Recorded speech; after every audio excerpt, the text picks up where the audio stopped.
ReefBum is sponsored by Bulk Reef Supply and Ecotech Marine.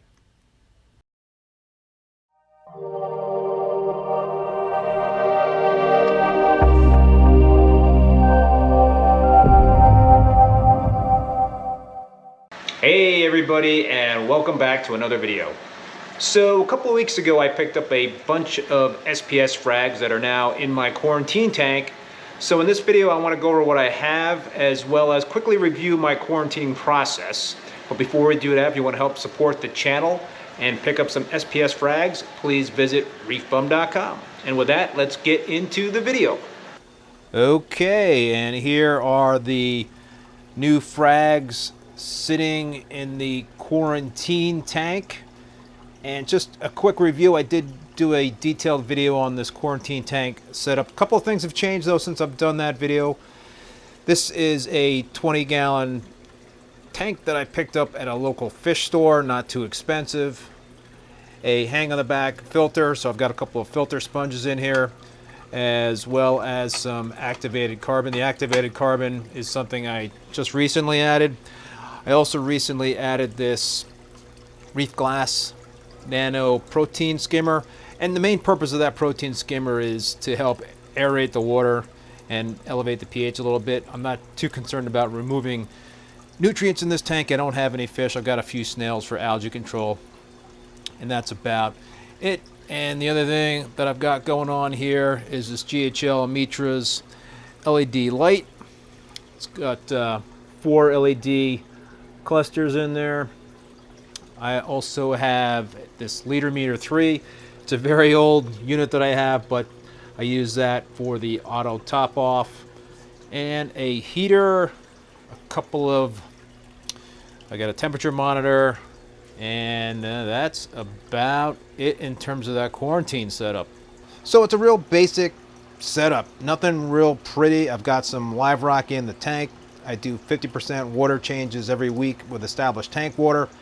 It's looking a little grungy right now. I got to siphon out some of the algae in there, probably some diatoms, but you know, it works, and that's the key. It works, so I'm real happy with the setup. Okay, as I talked about in detail in the quarantine video that I did, I'm not going to go into a lot more details in this video. I'll just cover it quickly. A couple of minor things have changed. First thing I do is when I get a new frag is I will use this microscope to examine the frag very closely to make sure that I don't have any red bugs, black bugs, what have you, zipping around on the frags. I will also make sure that I don't have any aquarium flatworm eggs on those frags. Then what I will do 95% of the time is I will use this bandsaw to cut the frags off the base of the plug, even if the frag is encrusted on the plug. Just want to make sure that those eggs, if they are on there, are not going to be hitchhiking into my system. Okay, so after those steps in terms of putting the frags under the microscope and cutting them with the bandsaw, I will do the initial KCl dip, the potassium chloride dip, and you can watch that video for details in terms of how I go about doing that. So I do the initial dip with the KCl when I bring in the frags before they go into the quarantine tank, and typically I will have frags in quarantine for 30 days. Longer if I do find pests in those frags, but typically it's 30 days. So I'll do that initial dip, and then I'll do another dip every week for 4 weeks. And in between those dips, I will also do, I will treat the quarantine tank with interceptor.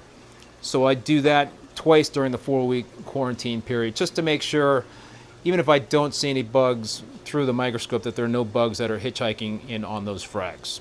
All right, so now let's get into the specific frags that I did pick up. And a shout out to Abe from Coral Euphoria and Tim Herman and a local reefer near me, Jared, for some great frags. So you may be asking yourself, why is ReefBum promoting these other guys when he sells his own frags? Well, the answer is I don't give a crap, because these guys are great sellers and I have no problem talking about their stuff. There's just so many quality coral vendors out there, and I would encourage you to shop with as many as you can. Each one has their merits, and it's just great to have options. All right, so first up is this Reef Raft Pink Floyd. I believe I had this one a while ago, but I lost it. I guess you can sort of call it a classic. I I really love the yellow branches, red polyps. It's just a great combination. Next is this Jason Fox Tierra del Fuego, another classic that I had years ago, but for some reason I lost it. I think I put in a new tank that was just not ready yet for SPS. It has bright red branches and a green base. I'm sort of a sucker for that color combination. It reminds me a little bit of the Oil Red Planet.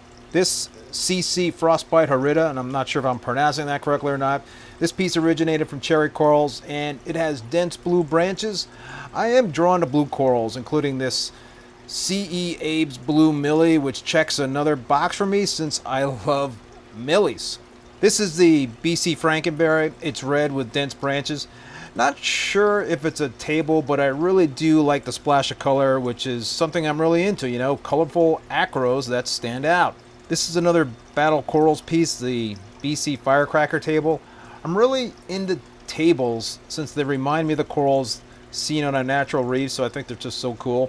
I mentioned I like millies, and what I really like are pink millies, so I'm really digging this CE Superman's Kryptonite millie.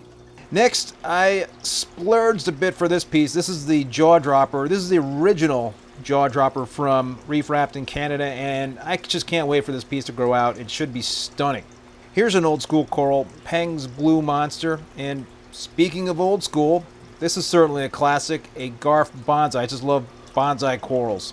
Next up is this Reef Gen Blueberry Fantasy. Right now it sort of reminds me of the Oregon Blue Tort, but the Blueberry Fantasy is a granulosa and it will develop a cream coloration in the base, so it should become a very unique looking acro for sure.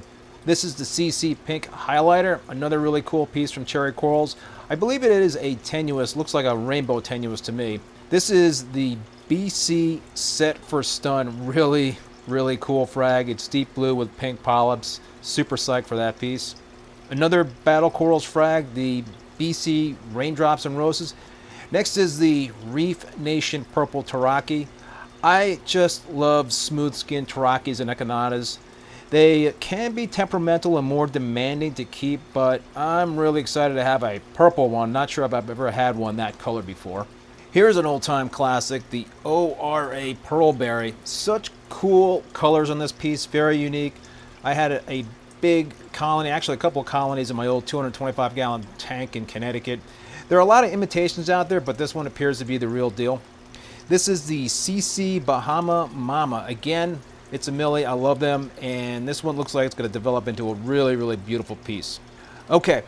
I finally picked up a rainbow splice frag. This one is all green, but apparently some pink is starting to develop. I have to take a real closer look.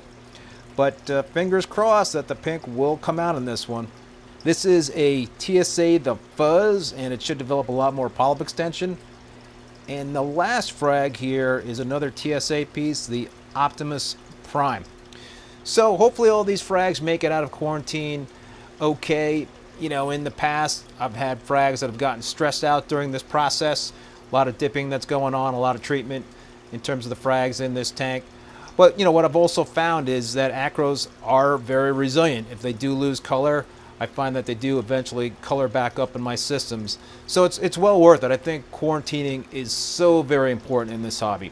So the last thing I'm going to say is that no matter who I get the frags from, they could be the most reputable vendor out there, hobbyist, what have you. I always dip my frags, even if they do have a strict quarantine process. I just feel, you know what? Better safe than sorry, so I just think that's a really good policy to follow in this hobby. Anyway, that'll do it for this video. Many thanks for watching, and I will see you next time.